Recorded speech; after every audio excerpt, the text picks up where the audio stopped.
listening to The Starting Zone, a podcast about World of Warcraft and the people who play it. And now, here are your hosts.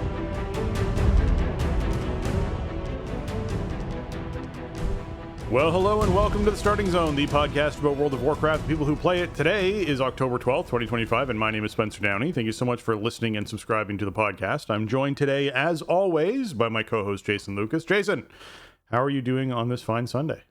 Spencer, hello to you, and happy Thanksgiving to you and to our neighbors to the north. Hope you have a lovely holiday here. Yeah. I am doing well, but man, there's just...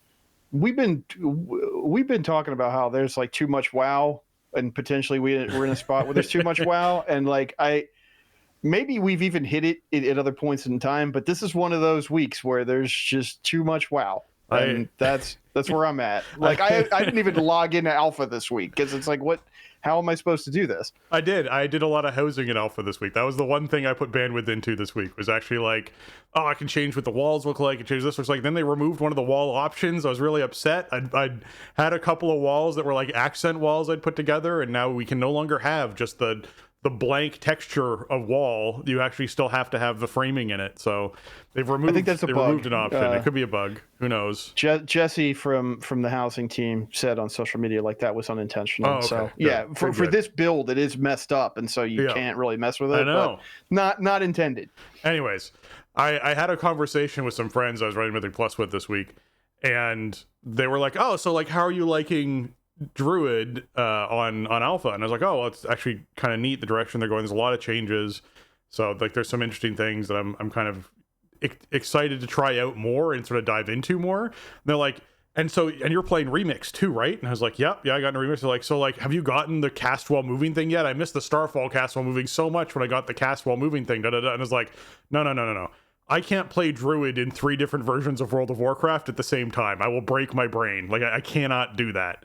So I'm playing a Paladin on Legion Remix because it's very different from what I do Druid-wise, and I have no idea what I'm supposed to have been doing as far as the Paladin stuff goes for Ret Paladin. So that is fine with me. I just chose a class and was like, look, I want to get a bunch of cool plate armor sets. This is a great way to get a bunch of cool plate armor sets. So I chose to do that. I'll level a Druid later and just buy up the stuff I want to buy up on that Druid, because I'll have massively accelerated leveling process from doing stuff on the Paladin. But yes, I am not going to expose myself to Druid in live game while doing Druid in Legion Remix, while doing Druid in Alpha, and then expect to be able to play my Druid properly when Raid rolls around. Like I can't do that. That's just not a healthy thing for my brain to do at all. So yeah, we got... Yeah, I'm playing Double Warrior right now between live and Remix, and it's a little weird already. Like when I switched back and did some live game stuff, I was like, oh yeah, okay, my build's slightly different. Like I don't have these other abilities. It is a little weird, but Warrior's the main thing I like to play, so it was kind of a no-brainer. Also, I have every other class at 80, so Remix event is a great opportunity to level something different, and now in Legion we can just pop it over to retail once you're done with that tune or whatever. But not really a factor for me because I already have way more tunes than I even want or can manage. I would almost like it if you could like seasonal reborn like we used to have in Diablo 3 a tune into Legion Remix and just play that, and I don't know how that would really work, but I mean if I could have my MOP Remix Warrior just go through the time ways and become a level 10 Legion time runner, I would have done that, but you got to make a new character. So make a new character. Yep. No, your count just slowly fills up with characters. I made a Dark Iron Dwarf Paladin because I couldn't remember whether I'd gotten the Dark Iron Dwarf Heritage Armor or not, and I was like, I'm just gonna whatever, I'll just make one. I'm gonna level this so quickly anyways, won't matter. And so I'm cranking away at that, and so when that rolls over to the live account, I should be able to get all the other stuff associated with that race, which is great if I hadn't done it yet. But yeah, that was the Remix stuff launched. It actually launched was surprisingly smooth from my experience. There are a lot of server issues happening with WoW at the moment. I imagine it has something to do with the amount of people playing the game at the moment, and B, the amount of versions of World of Warcraft they've had to spin up on different servers and how the servers interact with having Legion Time Runner characters on live servers, but phased into the, not really phased, but in their own kind of area that you can interact with and run around in. I imagine there's something wonky going on with that that's kind of messing with stuff too. But anyways, we know there's issues. They know there's issues. They've acknowledged the issues and they're working on it. So hopefully over the next week and a bit, we see things start to stabilize out a little bit, because even when we were raiding this past week, it was rough as far as server performance went. We had people disconnecting or lagging or freezing for periods of time. I was someone who experienced, I don't experience a lot of WoW connectivity issues, but I definitely was experiencing like the whole screen is kind of freezing for 3 or 4 seconds, and then suddenly everything catches back up again and goes, and you're like, that was not my computer. That was the server going, hey, we lost connection to you. We don't know what's going on. Oh, hey, and now everything happened at once. And on a fight like Nexus King, having everything happen at once is kind of a terrifying experience, because laser beams literally fly across your screen at a good pace already, and then when you accelerate that by about 3 or 4 times, it's kind of terrifying. So yes, that was an interesting experience. We did have a 3% wipe on Nexus King. We did not get Nexus King last week. Nexus King, and we'll talk about this at some point, is getting a massive amount of nerfs. So is Dimensius, as we expected, with with Hall of Fame closing. House of Fame. Housing is on my mind, as you can tell. It's a little smaller. It's only like, I don't know, 50 teams, I guess. Right. If Hall of Fame, it's like 200 or whatever. The barbecue of fame is only the top 3 teams are invited to that. With the Hall of Fame closing, we knew there were going to be some sort of nerfs that came through, and so we saw that all those announcements happening while we were working on it, and we had another one of those nights where, like, and this is just what happens with Nexus King, which is why we're seeing changes to the boss in general, where it's like, hey, we had an hour of really good pulls and looked like we were going to get it, and then we had an hour of everyone makes a mistake one by one in the first phase, and you just can't get through to intermission with enough people alive to keep going, so you wipe, and then you start over again, and you sort of see that happen. And I was in this past week because one of our healers had food poisoning. So like I kept rolling the dice on like, oh, well, one of our healers has to be away for this night. Hey, look, I'm in. Oh, well, one of our healers has food poisoning. Look, I'm in. So I messaged the healing lead that we have this weekend. I'm like, look, it's Thanksgiving weekend up here in Canada. We got a lot going on. Is there, like, what are the odds that something's going to happen? He goes, well, there is this big storm moving through my area. I might not, I might lose power. I was like, oh my God. Anything that can happen will happen when it comes to this sort of stuff, I guess, with raid teams. So there is a chance that I will be in again tonight to finish off Nexus King with the 3% damage and healing increase that we gained as characters, plus the ability to spend, crests, which there's some gain there. It's not a lot of gain, because obviously there are probably still other things people could be spending crests on anyways, but there is still some gain there, and we'll talk about that a little bit later in the show. I had made a note for myself in the notes to remember to make a tip for folks that are out there when it comes to crests this week. And when it comes to the raid team, like, we're gonna knock. I can't see him not dying tonight, so we're gonna knock out Nexus King tonight and move into Dimensius, and we have to see what the new changes to Dimensius feel like and what that's gonna be like for the team. So it's an interesting thing, because we're a team that we're sort of founded around, hey, we all enjoy raiding. This is kind of a good time. Let's see what we can do.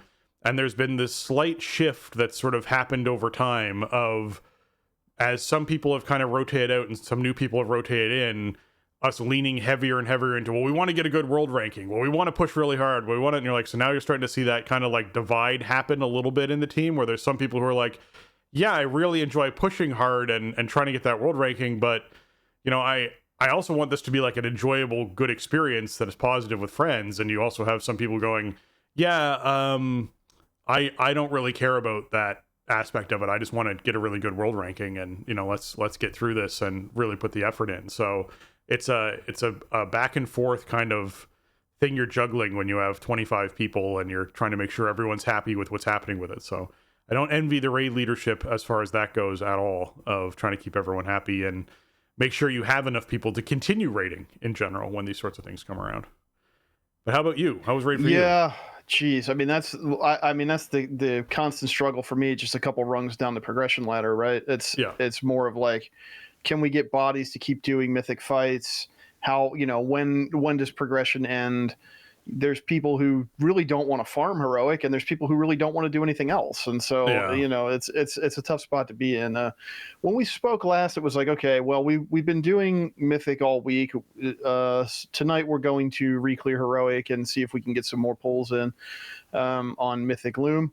We did that, but we didn't have like a whole lot of time for Loom pulls. Maybe like we had 2 or 3 at the end of the night. So it pretty much would have had to be a stars aligning kind of thing. But whatever. I mean, we had a nice clean re-clear on heroic. People got to bring in some alts and stuff. I started with last 2. So it was like, okay, everybody bring mains. Let's put our game faces on. We'll kill the 2 more complicated bosses. Then we can chill for an hour and just knock stuff over. And if you want to switch around, like whatever. So after that, it was like, okay, well, Tuesday, this week coming up, new Manaforge Vandals Renown rank is another 3% zone buff. So we're going to prioritize that, and we are going to try to just blast heroic re-clear Tuesday reset, which we did. So that was good. I mean, I think I got everybody on the page with that. I've been trying to kind of set very clear expectations about what we want to be doing, how we're using our time, and everything like that, which I think people are appreciating. And it is. I mean, it's just good. Leadership, it's good. It's just part of the responsibility, and sometimes I'm not as good with it as I should be. So I've been trying to, I've just been trying to keep everybody in the loop about like what the overall plan is. So, I mean, geez, Tuesday we smashed through heroic so fast. We had that buff kick in. I think we cleared up to Fractilis, and then we went back and activated it for last 2. You get it earlier on if you're all caught up, right? But it was like, it kind of didn't make sense to stop at Soul Hunters or whatever and go have everybody go run around. There's a much clearer path back to Nexus King inside the raid. So we did that. I think Fractilis was the only thing we died on all night, because it's one of those deals where most of the raid is using like the Liquid Weak Aura suite, which pretty much just does Fractilis for you. But a couple people aren't, because they're not really in for mythic pulls and stuff. So they don't know what to do, and they're, so everybody's trying to work around that. So we ended up dying on that fight once, but we still had time to go back into Mythic on Tuesday, and we killed Plexus and Soulbinder, which was awesome. I mean, 10 bosses in 2 hours was great. And the buff really paid off immediately, because we didn't even get that last intermission on Plexus. That was the first time that ever happened. Like, we killed it after the second intermission, because with the amount of gear we've been getting, with the zone buff stacking up, it died minutes faster than it has been. Wednesday we came in. I don't think we had really any time for loom pulls on Tuesday. Maybe 1 or 2. I can't really remember. I think we just we called it because we were right up against the end of the night, and it was like, what's the point of running around clearing the trash? We got time for 1 pull. Like, we'll see tomorrow. We actually ended up one-shotting it on Wednesday. We just went in and killed Loom like it was nothing. It was a reasonably clean kill for Prague, so that was awesome. We put about 50-ish pulls into that boss, somewhere in that neighborhood. Probably a couple of them were those, like, just that thing where something just immediately goes wrong or whatever. But most of them were pretty good learning pulls, and we really dialed in phase 2.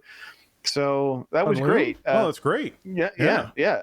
I mean, like, that is the hard part of the fight. Like, killing the webs is like, that is a thing everyone has to learn of, like, no, we have to turn and kill these webs. We don't turn and kill the webs that we have.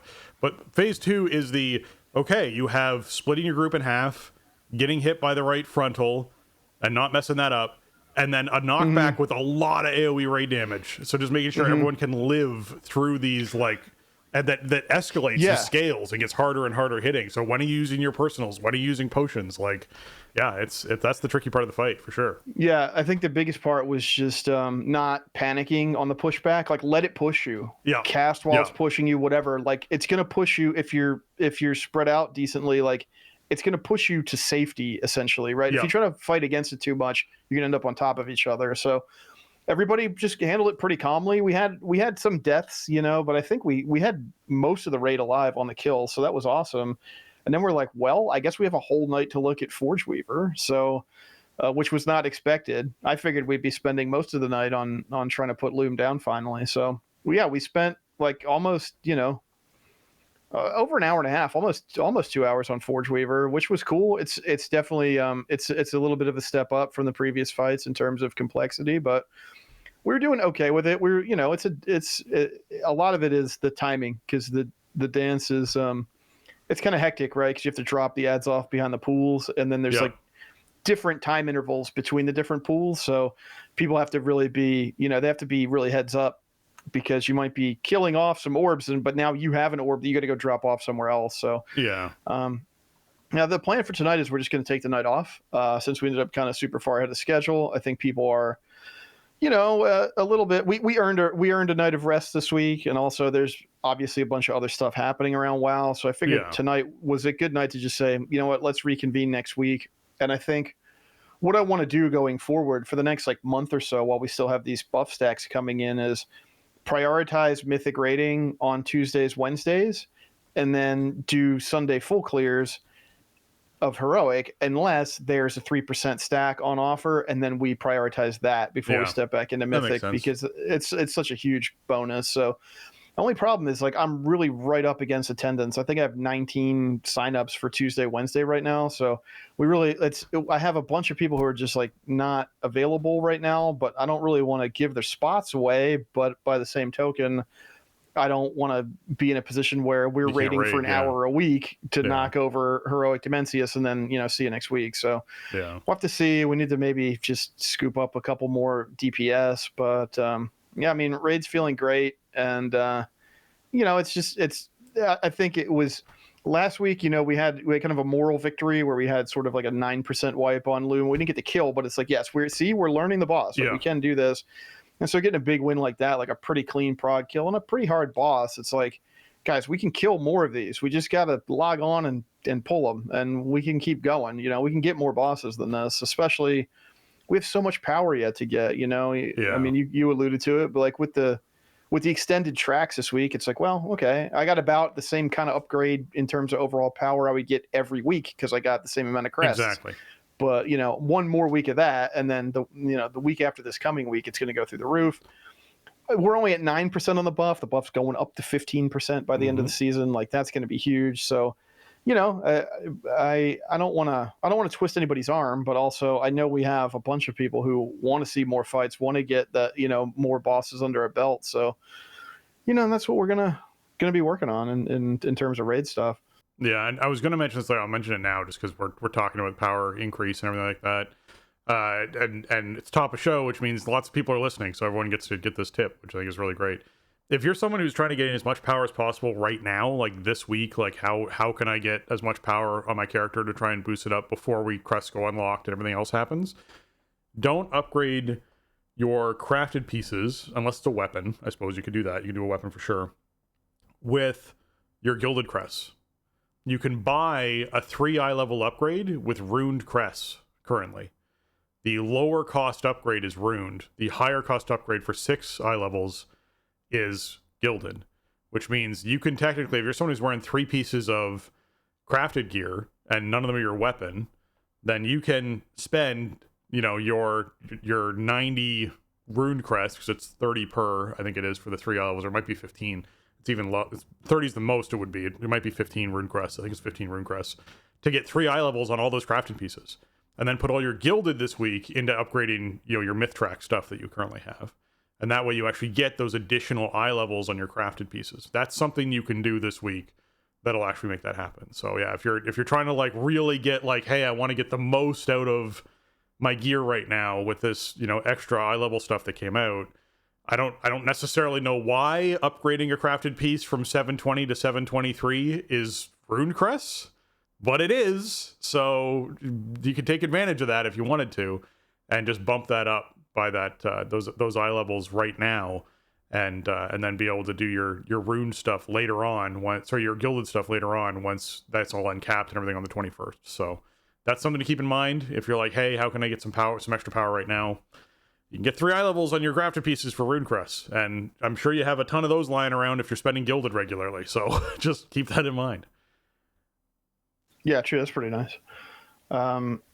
This week I kind of I had some left over, so I was able to, I got I got mythic set hands out of the vault, which was the last piece of my 4 set that I needed myth track. So that was awesome. Like I got all 5, all 4 of those big pieces myth now, and I have a chest that's Nice. myth but offset, which is statted okay. So yeah, like I just ended up using. I rolled into the week with a bunch of gildeds because I knew it was coming, and I didn't really have anything more pressing to spend it on. Right. So I did all those myth pieces as much as I could, and also since I got that, then it freed up some catalyst charge, and so now I got heroic and mythic appearances done for the warrior set. So that was cool. That's a really nice look for the season. Looks great with the weapons too. So that was a little bonus from Vault and changes with upgrades this week. Yeah. Got in some keys this week too. I'm up to 3059 Mythic Plus rating now, which may be where I end the season because I got my 13 Resil done. I just needed Streets, which we did. We had kind of a funny thing on Streets where we had a super clean run. We had like 6 minutes going in the last boss, and then we had, I kid you not, the worst luck I've ever seen with matching the shapes to go through the teleports on last boss. Like there were multiple times where I was just like, there is no clean way to do this. You have to do 3 teleports to do this. Yeah.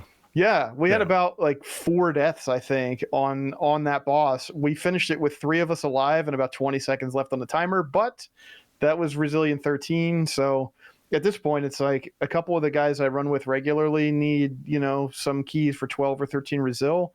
So, we'll prioritize those. But if we're not doing that, I'm going to advocate for let's just do 12s, man. I just want Crest and Vault. I don't care about pushing rating. We have nothing left to really achieve. So let's take advantage of all these power gains and just make it more efficient. So I hear you. That was keys for the week for me. Yeah, for me it was, I did 8 keys this week, so I have the full vault on keys. And that really just came down to the group of friends that I normally run keys with just happened to be around this week, which worked out well, and we happened to connect and be able to get together to do keys, so we did 4 one night and 4 another night. And it's funny because when I run with them, there's this like underlying, well, we might as well try and go for a resilience tier. Like we might as well so it's not efficient running at all because you are going to be like, we're going to run 7 keys and we're going to get 4 keys done for the week, right? Like that's what's going to happen in that evening, most likely, because we're going to start one and it was a 16. It didn't go well. That's fine. We're going to do a 15 instead. We'll run the 15 instead. And so we'd go back and start over. And that might be after the first boss wipe or when you're starting to get towards the second boss, something happens wild. I'm thinking like Arakara with like bad casts or like a Trill goes off and summons in the guards or like, anything like that kind of happens. And it can be a situation that you're just like, whatever, like we'll just start over, it's fine, and we're all just having a good time, and there's no pressure at all, which I like a lot. So I'm working my way towards Resilient 15s. I'm 3201 or something now, so I'm getting up there in score, way higher than I thought I would be. But it really is just one of those like, oh yeah, I mean, we just keep running keys and then being successful, and I think that just speaks to a really good power curve when it comes from Blizzard for this particular season of just, I do feel like my character is getting stronger and still getting stronger, at least every couple of weeks, even inside of Mythic Plus content, every couple of weeks, I've gotten something that's allowed me to upgrade something that's made me feel like I can do more. And I think that's a really healthy loop to sort of hit of, I feel like my gameplay time is rewarding. Right, like I've had some bad vaults. I had a vault 2 weeks ago where I was like, well, I guess I'm going to take a piece for Boomkin because I'm not really getting anything out of the vault that would be good for Resto, and I suppose I could take a socket, but this is a best in slot trinket for Boomkin, so I guess I'll take one of these, and maybe I'll use it for Resto once some of the changes come in that they're talking about doing. And then this past week was a ring, and it was a ring that's like, well, this is a really good ring that I will probably use as Resto, but I need to get some more Gilded Crest to really sort of pump it up to replace this other one I'm using kind of situation. And so like I'm not getting huge upgrades, but because we also had the extra 3 eye levels added on, extra 6 item levels added on, it meant that I'm in that situation where at least this week where I chose a ring, I was like, but I did hang on to 60 crests from last week plus the 90 from this week, and I can really feel a power level increase because I knew that was coming. So I was like, I have Myth Track, Helm, Chest, and Shoulders. So all of those got maxed immediately. And then I was like, where else am I spending crests? And like you, I was finally able to catalyze a piece that was not tier. So I catalyzed my belt finally. So I have my best in slot belt. And so I was then able to throw Gilded Crest into that, which is another piece of gear that itemizes really well. So it was neat to sort of have that happen. And trinkets are an interesting place for me right now because I haven't maxed out 2 trinkets, only maxed out 1 of them with Gilded.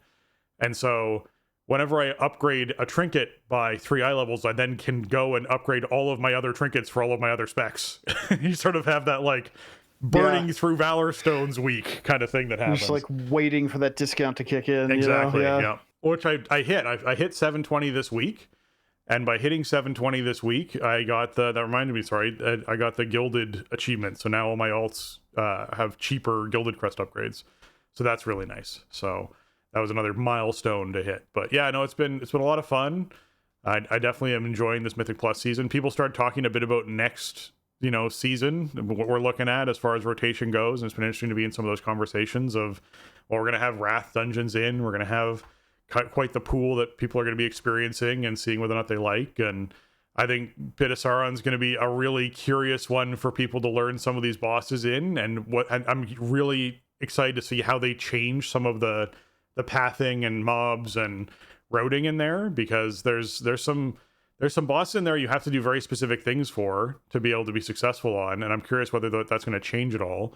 And there's a lot of trash, like lots and lots and lots of trash. And I feel like they're going to remove some of that to see what that looks like too. But I'm expecting to be basically a new dungeon inside, right? Like the same interior space and probably like the same boss models, same like variety of trash. But I got to think, like, to turn it into a Keystone, they got to heavily rework it. And this is like, this is an extremely old dungeon to be coming back as a Keystone. Maybe this might be like the farthest interval of time we've ever seen from a dungeon to release for it to become a Keystone. So I mean, I think they should. I don't think it should just be like, well, we're going to figure out how to turn existing Pit of Sauron into a Keystone. They should revise it, give it a full revamp, just use what was cool about the original, evoke it in some ways, right, with certain elements of it, but just make it a new dungeon inside if you're going to bring it back. That's what I want to see. Yeah. I think they did a good job with that with some of the other old dungeons we've seen come back. I mean, we're also getting Skyreach come back that season, which will be another interesting one to have people go back into and deal with the wind maze that people have to run through, and how that goes in Mythic Plus, right? Your timer's ticking. Exactly. Like, that one guy just can't figure it out. Oh yeah. Can we summon you from one side to the other? Like, there's just all sorts of Somebody life grip that player that through poor man. The thing. Come on, somebody help him out. Yep. And then remix wise, we talked a little bit about this, but I just wanted to recap quickly. Started Paladin, got the Paladin to I think 70 or 68 or 69, somewhere around there. That was about 7 or 8 hours of gameplay to get to that point. It's not going as fast as I sort of expected it to, but it is going fast. I definitely have people who are like, yeah, man, I just 4 hours I was level 80, and I was like, what were you doing that I was not doing? And I think it came down to people who just ran a lot of dungeons. I have been sort of goal oriented of like, hey, I want to be sure. I mean, I'm doing Heroic World here first and foremost, so everyone just has a baseline in their head of what's going on. I'm doing the questing in each zone, so I'm completing the storyline, the main story in each zone, not doing any outside other quests, completing the main storyline. And once I complete the main storyline, you get a dungeon quest. So then I do that dungeon with that dungeon quest. And by doing that, I've gotten to where I've gotten to. I still have 2 zones left to do, and I have High Mountain and Ashara. Once I finish those 2 zones, obviously I'll be well into 80 by that point. But by completing all of those, you then get an achievement, which then unlocks more purchasables that you want to be able to get. So I do want to finish that off so I actually have the access to the purchasables that I want. I am enjoying it. I will say Heroic World tier is like, you're like, okay, this mob, especially when they're fel-infused mobs that have like a bunch of extra abilities, this mob is going to be cooldown mob. I am going to like treat this like it's an elite spawn that is above the eye level that I'm comfortable fighting. And I'm going to blow all of my cooldowns and be ready for like, do I need to stun it and move away for a second and heal or recover? Like, how am I going to deal with this? And like, I'm finding I'm having to make plans for things, which I think is kind of neat in that aspect for World Tour. I fully recognize that by the time I'm 80 and I start getting gear there, I'm just going to be tromping through Heroic World Tier like it's nothing. Like, I expect that to happen at some point, But it's been an interesting leveling experience to be like, yeah, we're back to the days of, oh boy, I pulled 3 things. I don't know if I can handle 3 things at the same time. Whereas with Heroic World Tier off, I'm like, I press button twice, everything dies. And you're like, yes, that's current modern WoW of, I press a button 2 or 3 times and I've cleared the big pull that I had. But, and there might be a little glass cannon aspect to that with some classes where it's like, I can pull 20 or 30 mobs, and as long as I kill them before they kill me, I'm good. And I just need to hit these buttons really quickly and frost nova them or knock them back or whatever it is, and make sure I can sort of kill them all off. That's not what Heroic World Tier is. If you did that, you would die in Heroic World Tier for sure, pulling that many mobs. So you do have to sort of like plan out what you're choosing to do. And so I've enjoyed that a lot. I do find that, and this could be entirely a Ret Paladin thing, which I'm sure a bunch of Ret Paladins already and be like, yes, exactly.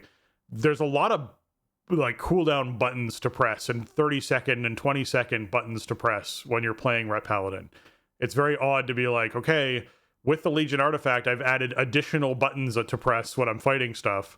So now like I like engage big evil mob and press like 6 cooldown buttons and then start doing a rotation on it. And you're like, that feels weird to press like 6 cooldown buttons before I engage this thing.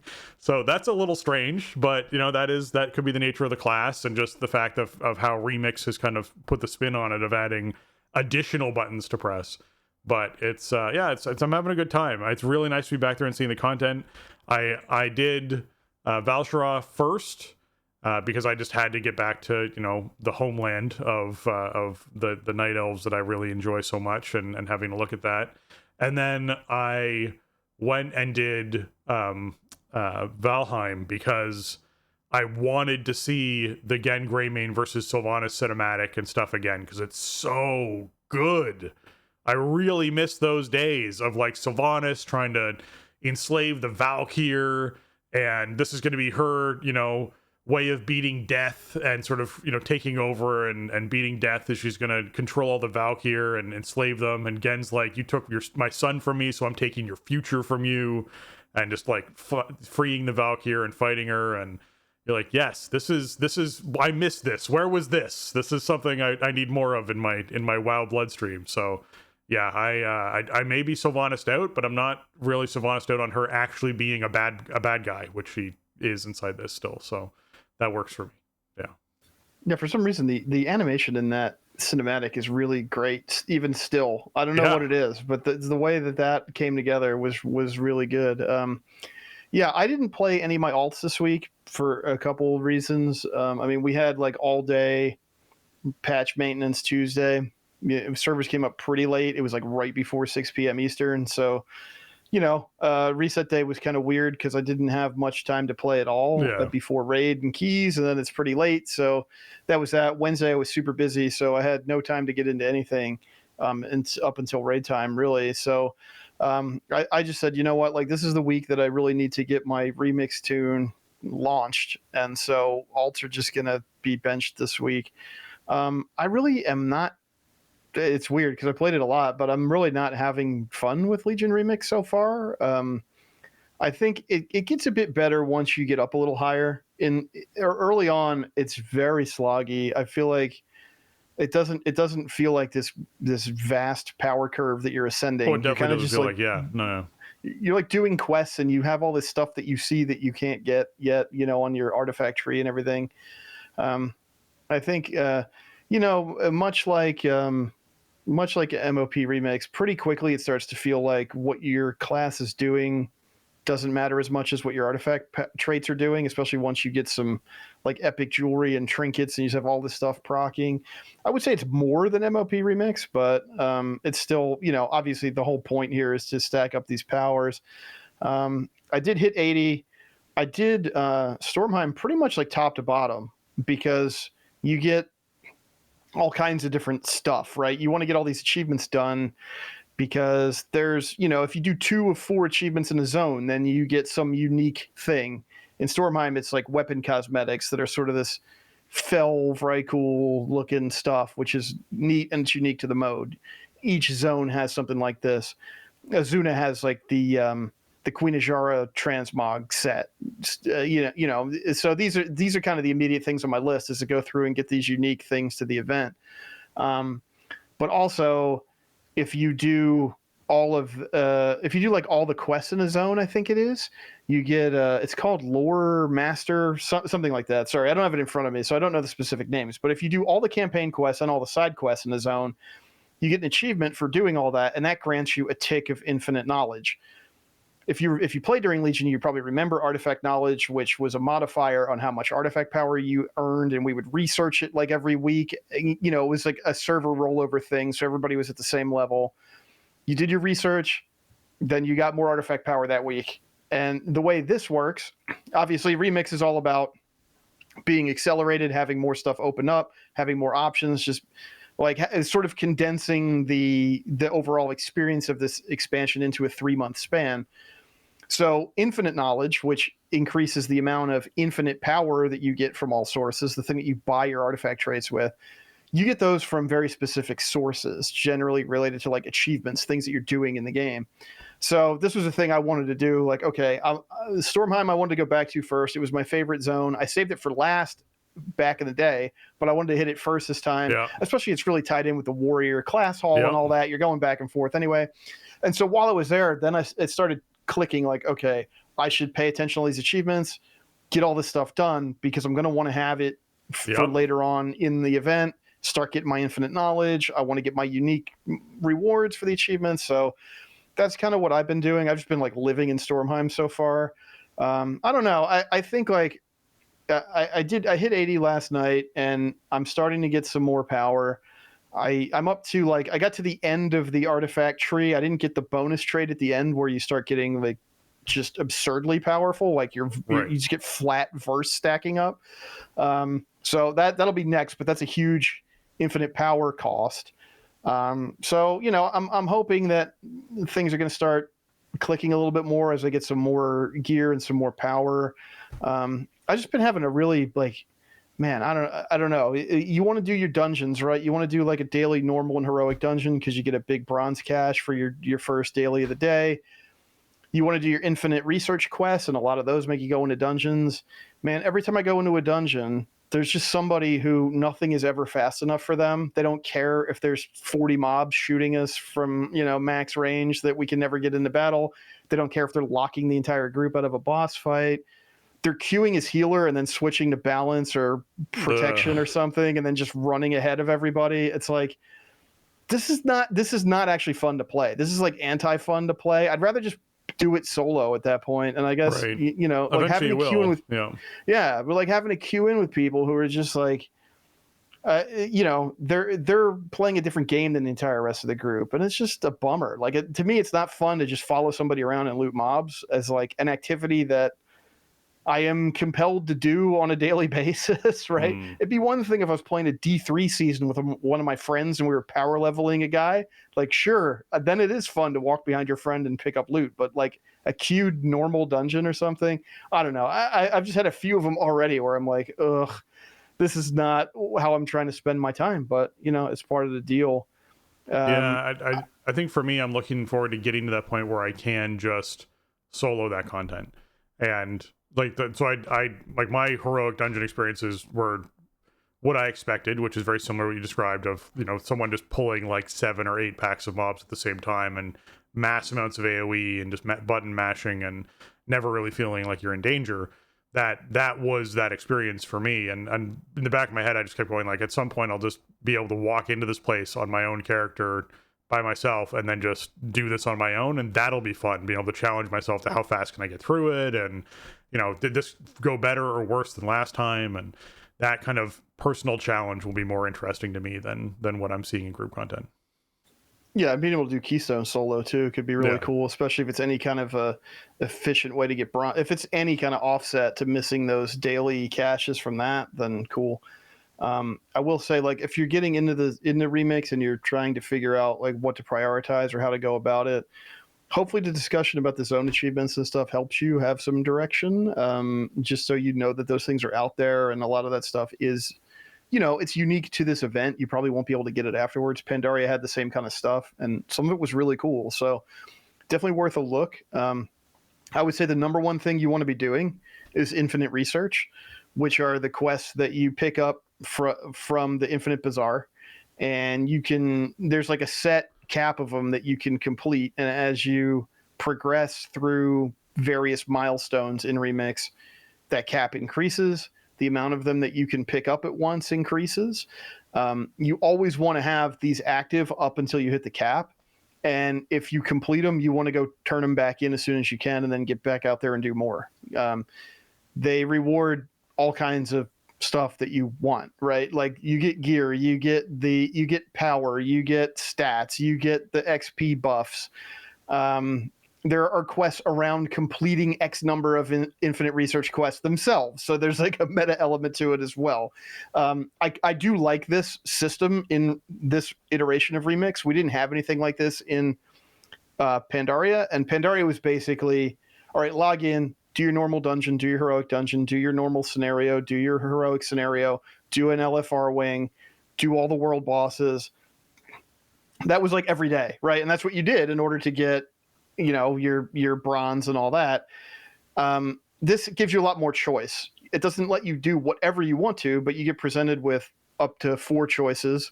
Right. And sometimes you can double them up, because sometimes it's like do a normal dungeon and do Darkheart Thicket and do stuff like kill 15 enemies and a boss and complete 2 quests. I did that this morning, actually. I picked up like a combination of stuff like that. I did that one dungeon and completed 3 infinite research quests. Yeah. Boom. It's just a ton of rewards. So have that stuff rolling. It seems to be a very important part of this event, is the infinite research thing. So that would be my big recommendation if you're stepping into the mode. Just make sure you're paying attention to those. Yeah, I had to kill 250 enemies and kill 200 enemies, and so those both lined up too, which was nice to see that kind of stuff for sure. Definitely more motivating to get in there and play. And I did not. I mean, I definitely went longer without turning them in than I should have, because I was just enjoying what I was doing. And my approach to Remix very much is I'll play this when I feel like playing this. And so for the first little few days, it's like, yeah, I feel like getting on and playing for a couple hours or a few hours and working away at something and trying to accomplish something. And then I would hit that point where I'm like, well, I should probably go, start dinner or whatever it is. And so I just put that away and then do something else with the rest of the evening that wasn't Remix related. And to me, that I think is where this lives for me. And I think as long as I can feel like I can get on for an hour or two and feel like I've really accomplished something and work towards something, then that's good. And that's a healthy place for this to be. I found for me with Miss Remix that I would get on and play for a couple hours and it's like, you've gained 3 levels. And that was like not interesting to me. Whereas in this case, I feel like I can get on and be like, you've gained 12 levels. And I'm like, oh, okay. I feel like I will hit 80 very soon. And I'm, I was having that surprise moment of I logged out before dinner and then popped back on for like an hour and a half after dinner. And when I went to the character load screen, it was like, you're level 60. And I was like, I was level 48 earlier. I don't remember hitting levels. Like, I don't remember hitting 60. Levels are coming in fast enough. I'm just like, throw the talent in the tree and we're good and keep moving. And I'm not registering the milestone that I'm hitting as of how quickly the leveling's happening. So that's nice. I like that a lot more.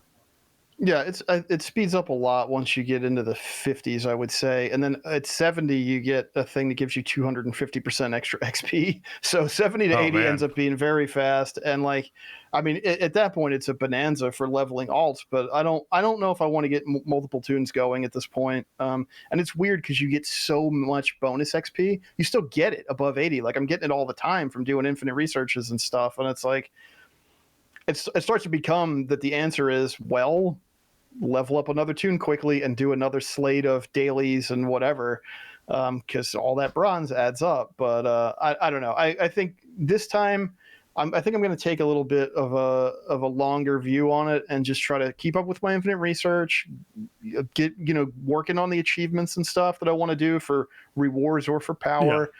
And then we're going to have that period at the end where it's like, okay, realistically, like, where have I ended up here for the last month of the event or whatever? Do I need to get another tune going or 2 or 3 in order to get everything from the vendors? If so, then I'll do it at that point when it's going to take the least amount of playtime, even though I got to condense it more. But, that's just that's kind of the way I'm looking at it, because there's still stuff I want to do in season 3. There's I want to spend my time other ways with WoW. Yep. I would like to have some time to play alpha. There's other games that aren't World of Warcraft that are out or coming out that I want to spend time with. So this is like really rough timing with Remix, and I'm not loving it. I'm not like thinking about it when I'm not playing it. I'm not like, oh, I can't wait to get back in there. It's more of a, well, I guess I better get my Azuna achievements done because, let's see, how much of the stuff can I get done before the next phase rolls out, right? Yeah. So that's sort of where I'm at, and I'll be chipping it away at it this week. I mean, there's cool stuff in there. It's just I don't know. I think the whole concept of Remix, where it's about like powering up to the point where everything is pointless and you don't need other players to do anything, it like defeats the purpose of WoW. It makes it like way less cool. I sort of like the way they did Collector's Bounty better. This is a collection event, right? It's a leveling and collection event.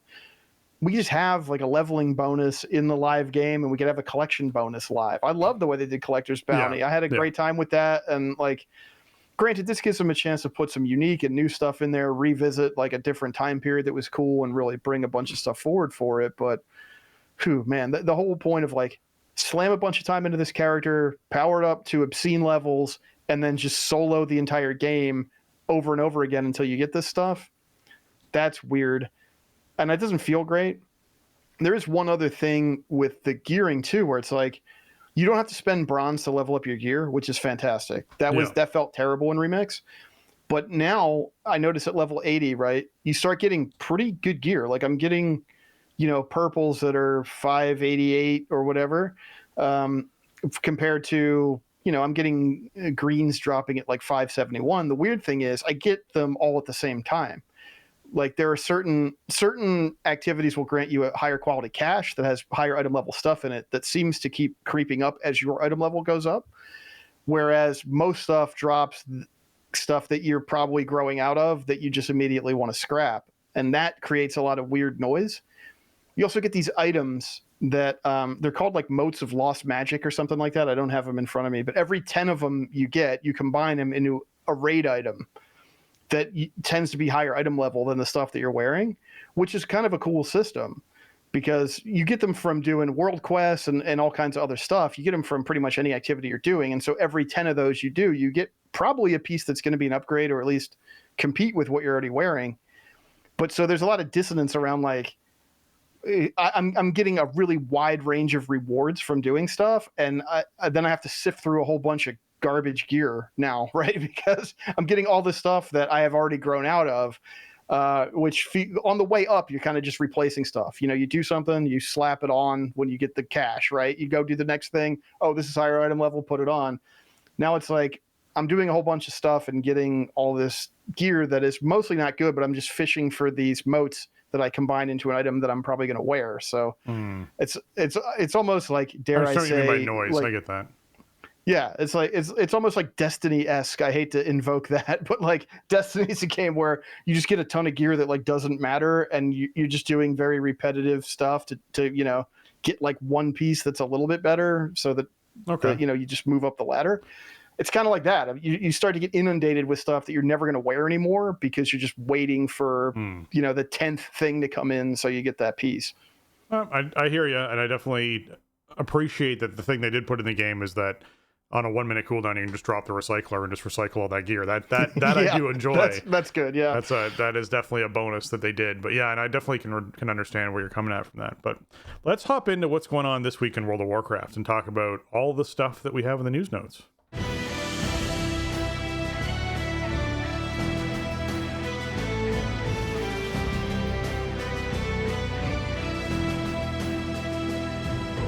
All right, this week is the Warlords of Draenor Time Walking event, meaning that the Sign of the Iron buff is up, increasing Warlords of Draenor reputation gains from combat and quests by 50%, and characters level 10 and above can run Auchindoun, Bloodmaw Slagmines, Everbloom, Grimrail Depot, Shadowmoon, Burial Grounds, and Skyreach in Time Walking mode. You can queue into them, which will drop 655 eye level gear, and the vendor there sells 632 eye level gear. And you get a quest to complete 5 of these, which will get you a cache of normal, that's champion track, Manaforge Omega gear.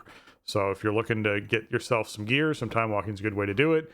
I would recommend that this is a good way to do leveling, but if you don't need the character right away, Remix probably is the faster way to level a character at the moment. And just, pound through Remix on a character and then wait until, Christmas when it ends. And then you'll get that character on your account who can do anything you want it to do. So all the characters that you level in Remix will be available for you to use in Midnight. Just keep that in mind. As far as when this thing ends, it will give you the characters for Midnight, and you'll be able to play them there if that's something you're wanting to do. Yeah, true. This event, like, there is some really good stuff in Mana Forge Omega. So, the boots, there's some really good trinkets and stuff.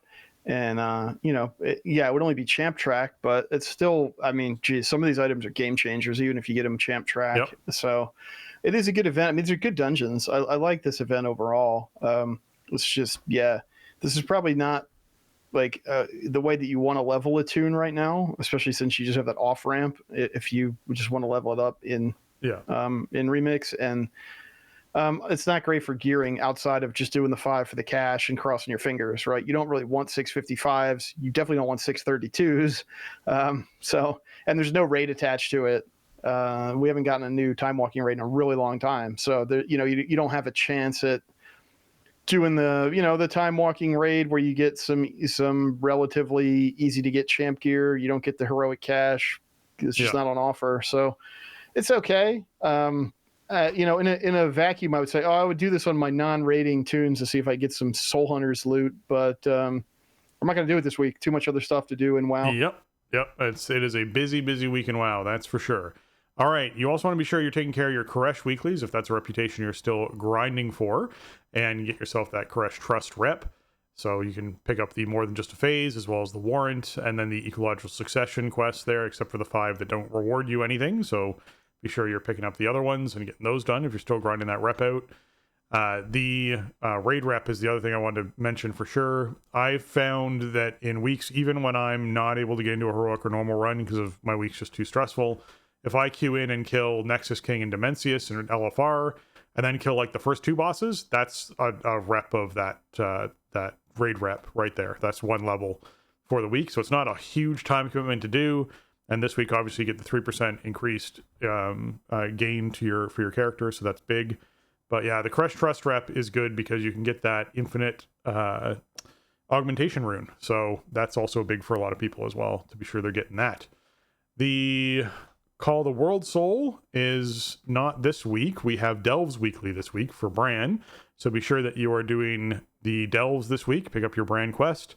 That'll get you your Spark Fragment, so that next week, after this one, you get your full Spark, and you can craft another piece of gear. And by that point, we will be into the full Turbo Boost week. So you'll be able to have plenty of crests to be able to do whatever crafting and upgrading stuff you're wanting to do. So pick up the Delves Weekly if you want, and be sure you're getting that done as well. But there'll be if you're still trying to get the Koresh Trust rep, there'll also be the dungeon quest. And what I like doing with that one is picking it up and then just doing a follower dungeon for that to be able to get the Koresh Trust rep out of that as well. So if you're trying to get that done, you can.